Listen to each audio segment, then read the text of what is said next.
સંબંધી 2 ગુનામાં નાસતા ફરતા આરોપીને પકડી પાડતી SOG Surendranagar police Premsukh Delu IPS જિલ્લા પોલીસ અધિક્ષક સુરેન્દ્રનગરનાએ સુરેન્દ્રનગર જિલ્લામાં શરીર સંબંધી તથા મિલકત સંબંધી ગુના ડિટેક્ટ કરવા તેમજ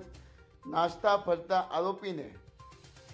શોધી કાઢવા અને ઇન્ચાર્જ પોલીસ અધિક્ષક VM રબારીના માર્ગદર્શન આપેલ,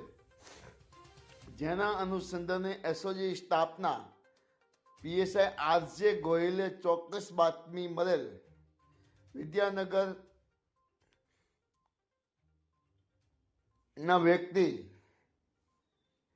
સુરેન્દ્રનગર થાનગઢના હિટલર ખાતે હાજર છે તેવી બાતમીના ઉપરોક્ત ઇસમના હાજરી મળી આવતા સદરનું નામ ઠામ પૂછતા પોતે હરિભાઈ મહારાજ 32 વિદ્યાનગર ચેતનીય સુશાંત વાળો હોવાનું કહેતા જેને પકડીને સુરેન્દ્રનગર એસઓજી પોલીસે કાયદેસરની કાર્યવાહી હાથ ધરી.